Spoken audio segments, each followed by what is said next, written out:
You're listening to an Airwave Media Podcast. Feel like who Art Ed? We'll try to spice it. Who Art Ed? Mr. Wood, Art Ed, me. Good. Either way, it's ambiguous. It works on so many levels. I know.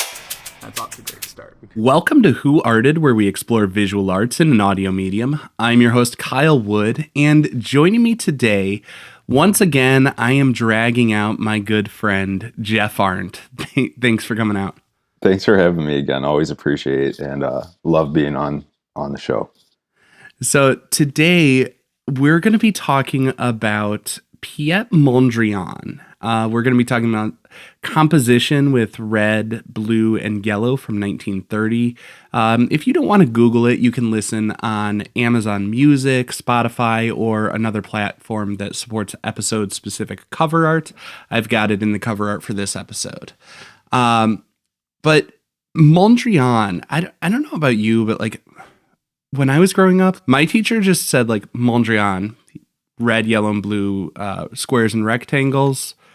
Now make some red, yellow, and blue squares and rectangles. It was absolutely the first project that comes to mind when you're learning the primary colors. And your teacher's like, here's an artist that uses primary colors. Let's do something with it. Yeah, primary colors, squares and rectangles. Let's call it a day. And I just remember being like, why is this such a big deal? You know? It's probably the number one artist that when I'm in a museum with somebody who maybe isn't as exposed to different visual arts that walks up to an artwork and says, well, why is this here? I can do this one. And I mean, there is a point to that. I mean, in the museum, we just found out recently that a Mondrian was hanging upside down for 75 years.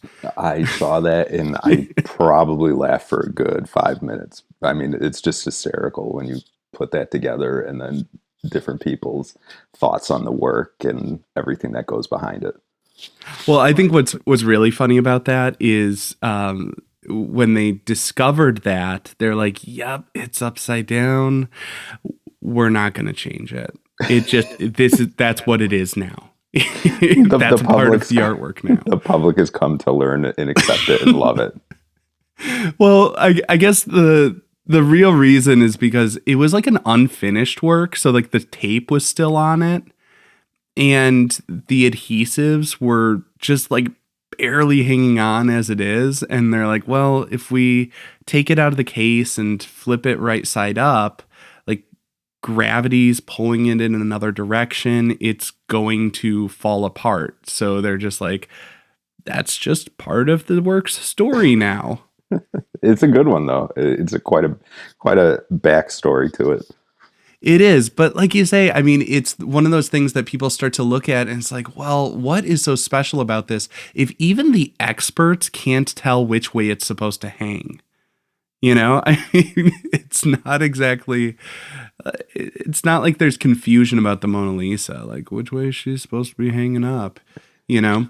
No, but I think that's what kind of gets, and I know you'll get more in depth with this in our discussion today, but I think that's kind of one of the interesting parts about it and gives it such an interesting history too, is the ideas that come along with it and the fact that it's so unique in and of itself that nobody had really done anything quite like it before. Yeah, and I think, spoiler alert, there's more to it than the primary colors, even though like in my education in like high school, I was just told squares and rectangles, primary colors. And then I'm a little bit salty about this because this is the one where I was doing a project and I vividly remember my teacher saying like, this is why you will always be a failure in the arts. Like if you can't even use a ruler right to make squares and rectangles and the primary colors. So I'm doing this one for spite. Okay. Good. Hey, if you're not doing it for spite, really, what are you doing it for then? I don't know. But let's get into Mondrian here. So he was the second of 5 kids. He grew up in like an artistic family. His father was a headmaster at the local school, but like loved the arts. And his uncle Franz Mondrian, was an accomplished artist. And so, like, his father taught him how to draw, his uncle was teaching him how to paint. And in 1892, Mondrian enrolled in the Royal Academy of Arts in Amsterdam. It's a fairly traditional education, focused a lot on observational drawing, copying artists' work, the old masters, all of that sort of stuff. So he's seeing like the traditional Dutch painters. And I mean, this is one of those things that I think a lot of people don't realize. Like, he was really, really skilled as a draftsman. I mean, if you look back at some of his drawings of flowers and stuff like that, really technically impressive stuff. But that's the forgettable stuff from his career. Like, early on, he's making these scientific drawings, he's giving lessons, he's making copies of works from museums, all the stuff that just, like, it pays the bills. It wasn't what he found intellectually satisfying, but he's finding an audience for his work, and his copies of other people's work. I find that to be such an interesting part of so many artists' careers and lives. And they start off with such a traditional background, and you don't necessarily think about that because you're seeing a different point in their career that's more publicized. And so maybe a lot of people have this idea that certain artists don't have a specific skill set because of what you're seeing them produce and what's gained notoriety. And this is a pretty cool cool example of that. Yeah, I mean, he really was doing a lot of different stuff. He was dabbling in different areas. I mean, today we know him for his big innovation in exploration of compositions with the squares and rectangles and all of that sort of stuff. But before that, he was dabbling in a bunch of different things, trying out different styles and figuring out what worked.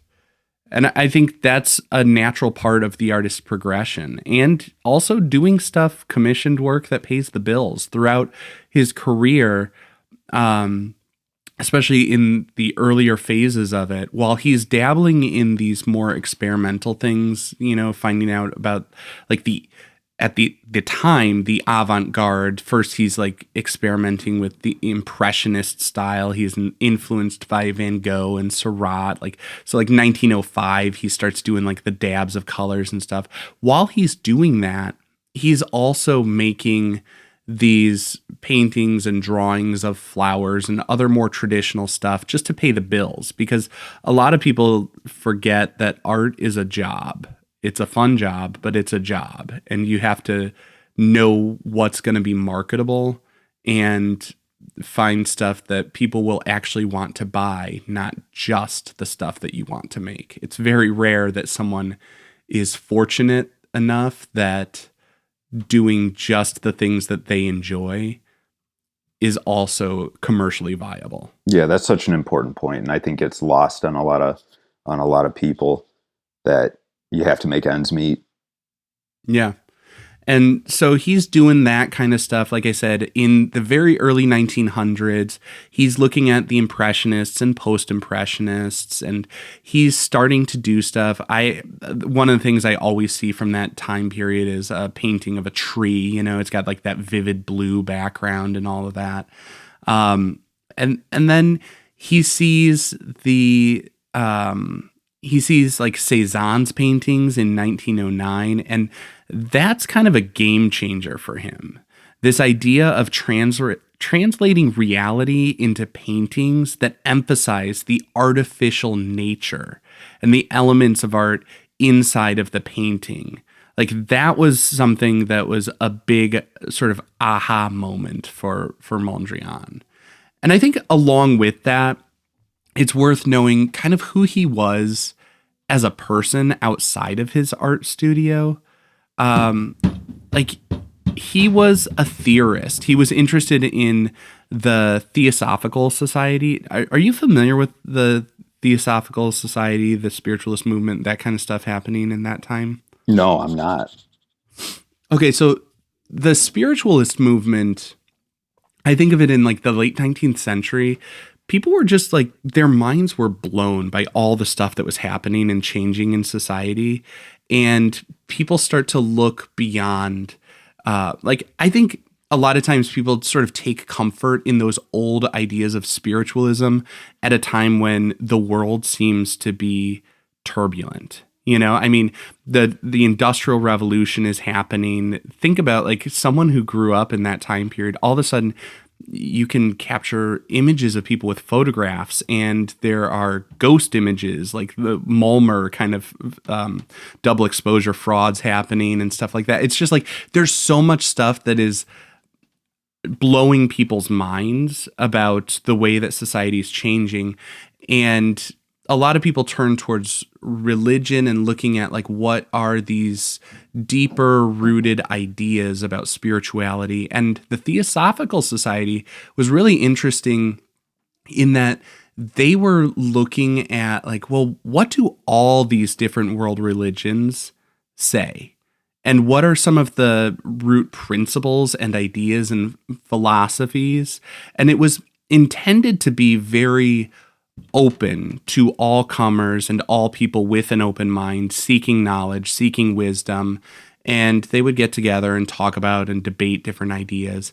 And Mondrian was a part of that. Like, he was a very intellectually curious and intellectually driven guy. And I think that makes sense in looking at and understanding his work that he would eventually become really well known for, you know? Yeah, when you get into that and then you start to think back to the beginnings of doing things like, you know, technical drawings, scientific drawings, like that sort of progression and change in ideas, not necessarily change, but development of ideas, and then the continual exploration of knowledge is pretty fascinating. Yeah, I think what really made a difference in my understanding and appreciation of Mondrian was when I started to think of him through almost a scientific lens and think of his work as a series of experiments to figure out what art is all about. So 1912, he moves to Paris. He starts looking at what's big on the scene there, and he's drawn to the analytical cubist style. Picasso and Braque are doing those things, playing around, simplifying shapes and showing different views of the subject on one composition. And Mondrian was really drawn to that style, although his work was slightly different because he really wanted to emphasize the flatness of the painting surface. Whereas in a lot of analytical cubist stuff, you would see a lot more of the shadings and gradations that give it just a little hint at the depth. You know what I'm saying? Yeah. I think that if you're coming from a scientific background, I can see where the draw would be in cubism, but then I can also see how his style at the time would vary from those other artists. Yeah, because like I said, he was influenced by Cézanne. And, you know, when I think of Cézanne, I'm thinking of the way that he sort of showed almost just slightly off perspectives of things in the still life. You know what I'm saying? Mm-hmm. Like, you're looking kind of down at one object and eye level with another. But it was all done to emphasize, like, we're not looking at a still life. We're looking at Cézanne's painting of a still life. It's making us consciously aware of the fact that this is sort of a filtered artist's lens and not the real deal. That's pretty radical, that concept. I mean, not done before, or to the masses at least. Yeah, and I mean that's why that kind of stuff was blowing artists' minds when Cézanne was doing it, and Picasso's picking up on those kinds of things, and Mondrian was too. And that's why Mondrian is emphasizing the flatness as he's adopting some of these cubist sort of stylistic elements. And then during that period, Mondrian starts working with the artist and architect, and I'm sure I'm going to get this wrong, Theo van Doesburg. Sounds good enough. But they founded the journal Distill. Mm-hmm. Dutch for the style, which it feels a bit presumptuous to me. You know, it's like, this is the style, right?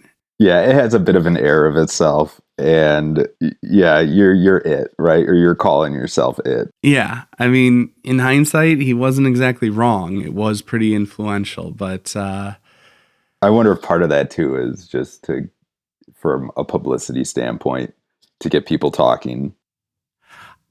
I think one thing we know is you got to hype your own brand, because if you're not, no one else will. Yeah, I want to take a moment to talk to our sponsor, Kyle Wood Podcast, and say what a great job they're doing. Yeah, I am doing a pretty phenomenal podcast. This is the art history podcast. That's why I'm here. But it's this. So Distill is this movement among Dutch artists, architects, designers, and they're getting at this idea of just total abstraction. Picasso famously said, like, there is no abstract art. You must always start with something and then remove all traces of reality. And Mondrian, I think, was kind of thinking, well, maybe there is this pure abstraction, what today people might call non-objective design, where it's just about the colors, the shapes, the lines, the proportions, those elements of design, right? And Mondrian called his style neoplasticism. Neo means new, and when we talk about plasticity, we're talking about like just the way that things can be shaped and molded, right? So he's talking about a new way of shaping and molding things. And I think that that's going back to some of the things we were discussing at the start. One of the reasons why educators, maybe even with a lot of younger students, use his work as a starting point, because it is, in some sense, a relatively easy way to explain pure abstraction to somebody that's never been exposed to it or really know what it even is. Yeah, I would agree. It's also an easy touchstone, like you said, to talk about the primary colors, or the traditional primary colors, and get kids to understand those ideas. It's shapes that they can see and understand, and they can replicate themselves. Educator, hat going on here. I think one of the most important things to talk about when I talk about Mondrian, I always talk about how we're using these basic elements to explore the bigger ideas of the principles of design.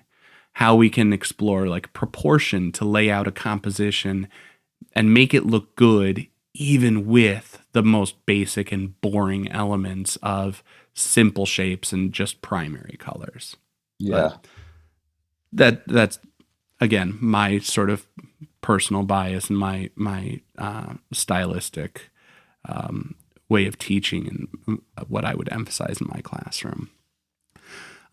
Just to sort of wrap up a little bit about Mondrian, his bio. So he left Europe just before World War II started. He came to New York. He became friends with Peggy Guggenheim. She supported him, showed his work in Art of the Century Gallery. And then, aside from obvious influences, minimalism and all of that, his work went on to influence the Bauhaus fashion designers. Yves Saint Laurent came up with like a famous dress in like the 1960s. The design was color blocked, and it was actually referred to as Mondrian. And it's this band, it's just like this band of color going down, and the blocks of the primary colors and all of that. I was thinking of that, and I was trying to put together a list in my mind of artists who have directly had so many different impacts in fashion and other ways, thinking about his prints in the example that you just gave. And I mean, he has to be up there with top 5. I mean it's one of those things where it's so simple, it's easy to forget how kind of revolutionary it was. And his work, you see it playing out across not just future generations of painters and interior designers and fashion designers. We see like the band The White Stripes had the Still album in like 2000. Like I think of painters like Sarah Morris. If you've seen her abstractions, very flat and geometric, and like there's so much that we see echoes of Mondrian 100 years later. Funny about the White Stripes, that's how I even knew what the style was because of that album. Led me to investigate that. Just as an aside, isn't it funny how, okay, so growing up, I always thought that like, because no surprise to longtime listeners, I was big into like the punk scene and stuff like that, a huge Blink fan and, all of that. Growing up, I always thought like these musicians and artists were just like the quote unquote cool kid who's like too cool for school and like, so rebellious and just does their own thing and not going to listen to anyone. And then it's like you start to grow up and it's like, man, all of these people who really made it were kind of nerds, right?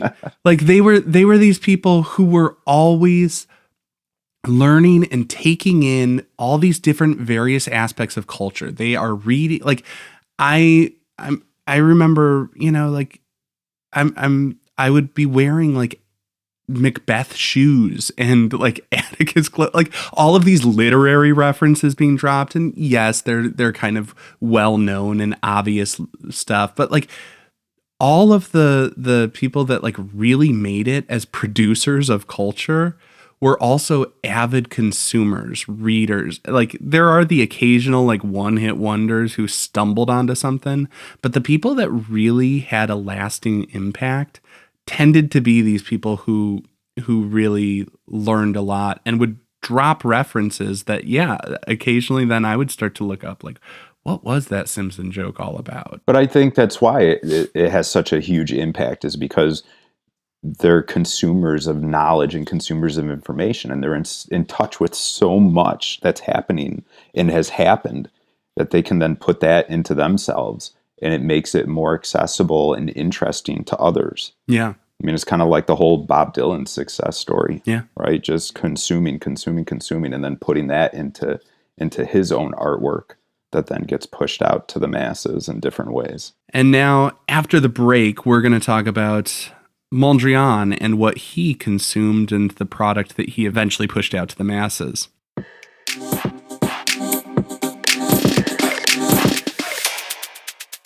And we're back now talking about Mondrian, and we've got a lovely work here.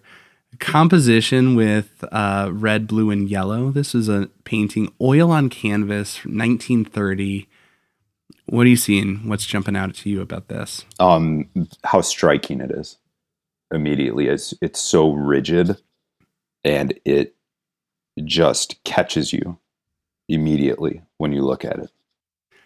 Yeah, it does seem incredibly rigid. I mean, as I'm looking at this, it is squares and rectangles, the traditional primary colors. We see a giant red square occupying, what do you think, like 50% of the canvas? Oh, at least. And then there's clearly heavy black outlines around that. We've got in the opposite corner, we have a smaller blue rectangle, and then just a really small yellow rectangle. And the yellow one is occupying, I don't know, maybe 5% of the canvas.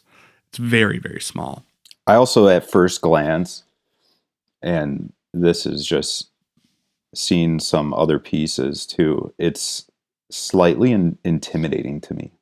And it's hard for me to exactly put my finger on why. And it might be that rigidness that we're talking about, or that just intense vertical and horizontal direction.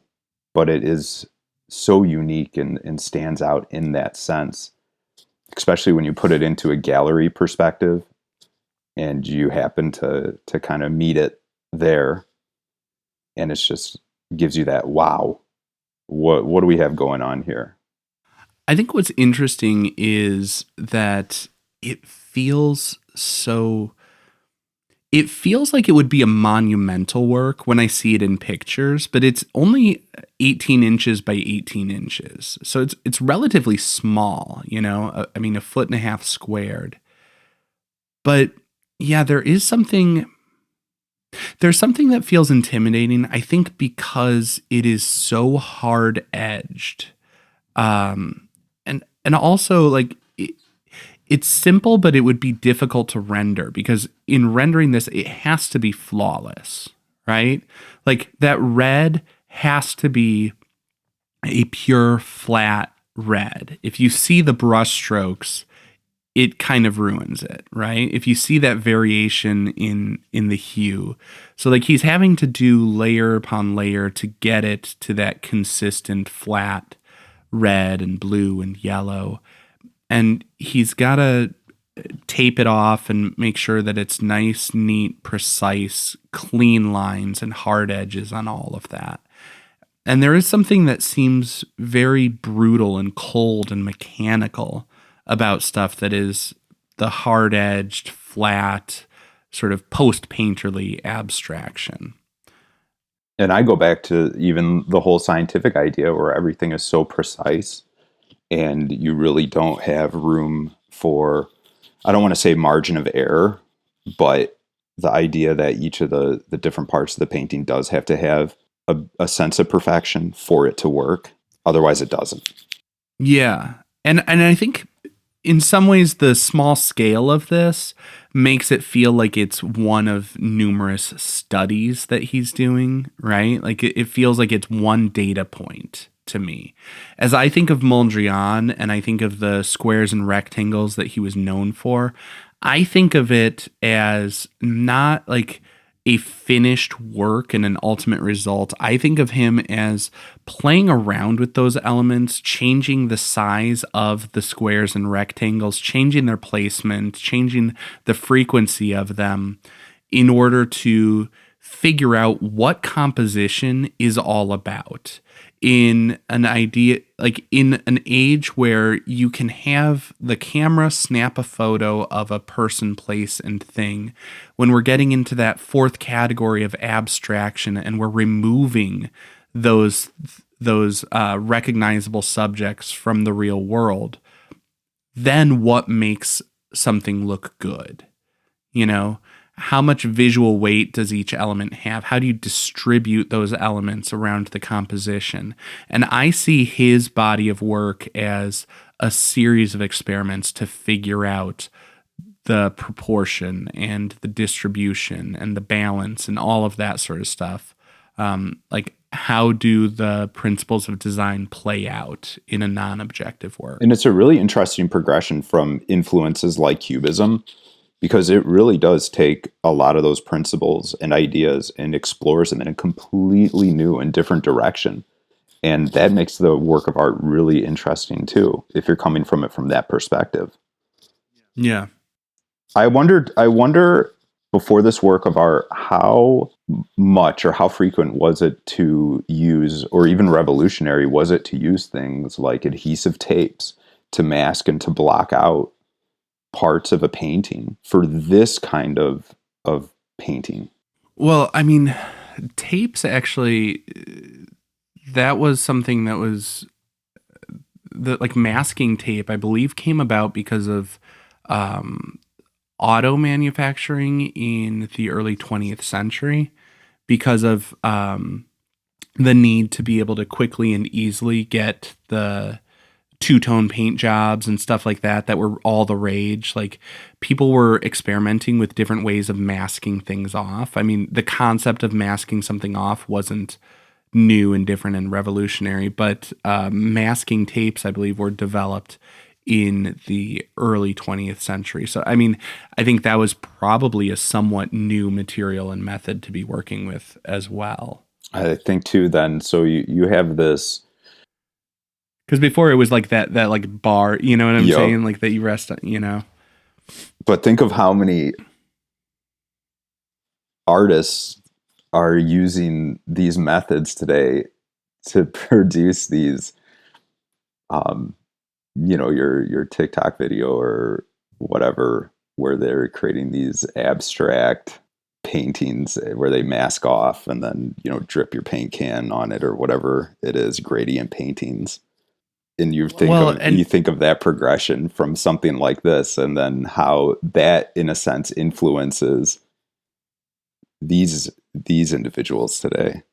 Well, I think it's so funny because he studied and worked so hard his whole life to make this kind of garbage that anyone could do. I mean, I respect that, though. I do. I really do. It's one of those things where the greats make it seem effortless, It's not as easy as it looks, even with tape, to get a clean line. Like I can't tell you how many times I have, and I've personally experienced it and seen it happen, where it's like the paint gets under the tape and stuff like it always happens to people who are not taking the time and precautions to do it the right way. For those who don't know, the trick to make sure that you don't get paint going under the tape as you're painting it. Let's say you've got a white canvas, you put your lines of tape down, you paint it white, so anything that gets under the tape is going to be white paint that seals the edges of the tape, and then you put your layers of color down, peel it off, and you'll have nice clean lines. As the art teacher, I can't resist talking about that. Quick sidebar, you're the smartest person I know. I don't think that is true at all, but you're very kind. But like this work, like I said, I feel like this individual painting is fine. It's a visually pleasing composition in some ways. And yes, I see where the hard-edged can make it seem a little bit cold and sterile. I don't have that connection to it, and I think it's probably because I had Mondrian bed sheets growing up.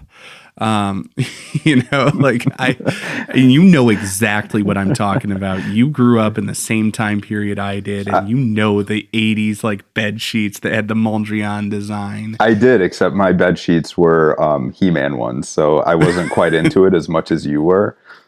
So I have the more cold sense when I view it, but I do know what you're talking about. But I think it's interesting also, reading about him.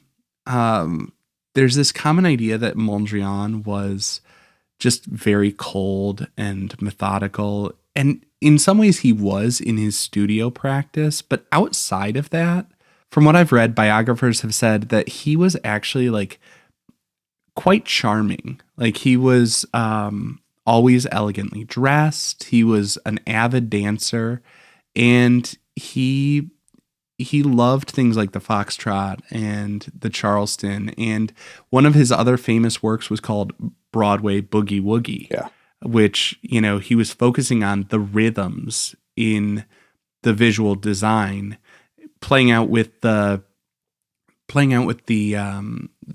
colors and stuff like that, but he got rid of the black outlines for that, and the repetition of the primary colors in there, and the way that sometimes they're almost layered on top of each other or surrounding each other, it creates this visual rhythm. It's one of the best pieces I have seen for describing rhythm as an element of visual art. And I think that's, again, part of this broader body of work where he's doing all of these paintings using the same elements but rearranging them so that we can get a stronger sense of how the principles of design play out when we look at all of these different data points, when we look at it as a broader collection. And Broadway is a painting that I personally love.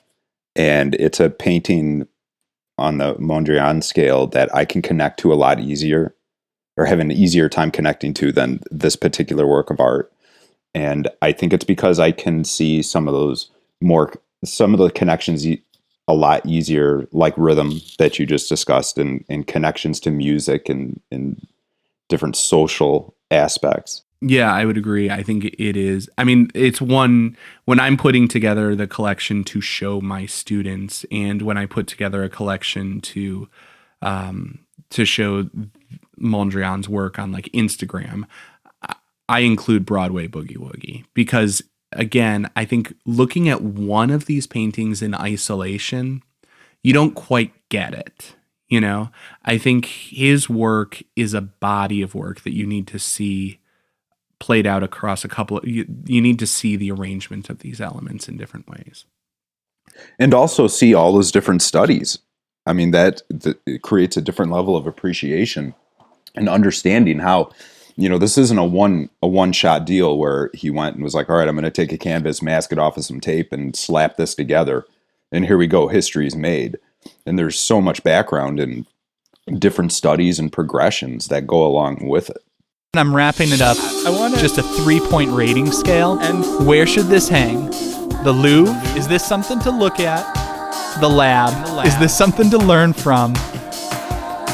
Or the Louvre? British for the bastard. Yeah, there's a poop joke in there somewhere. Oh, that's terrible.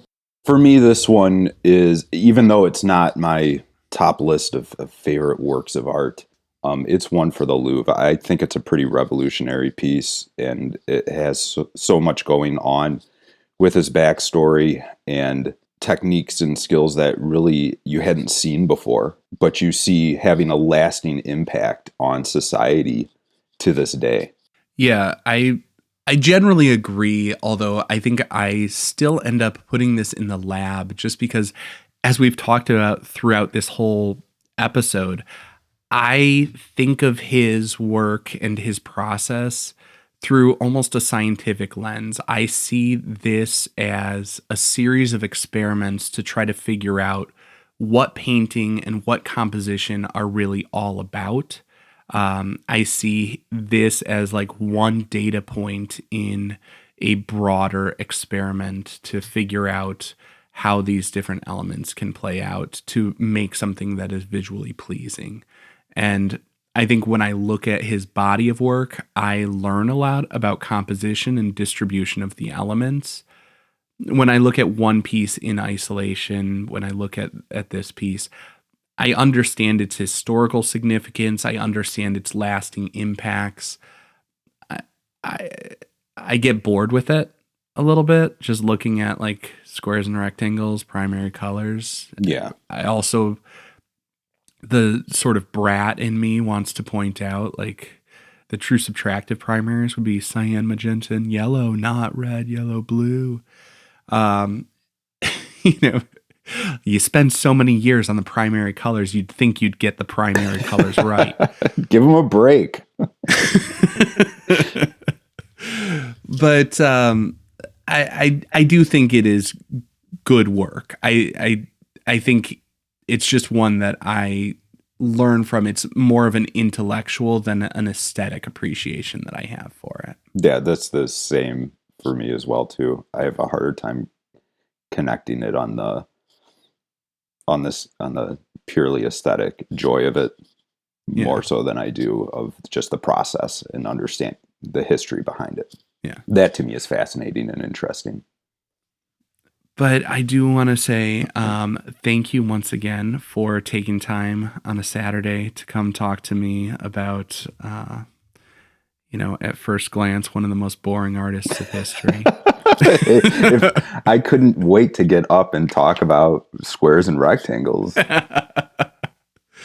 I do think it is surprisingly fascinating when you start to look at and understand and unpack the ideas behind it. And I just would encourage art teachers out there, if you're listening, talk about more than just primary colors and squares and rectangles. There is a lot more to so talk. So much more. Yeah, there is. But how many people listening and maybe discovering your podcast for the first time too, though, know this work of art? A lot. Yeah. Yeah. And I think a lot of people know it before they even know who he is or who he was.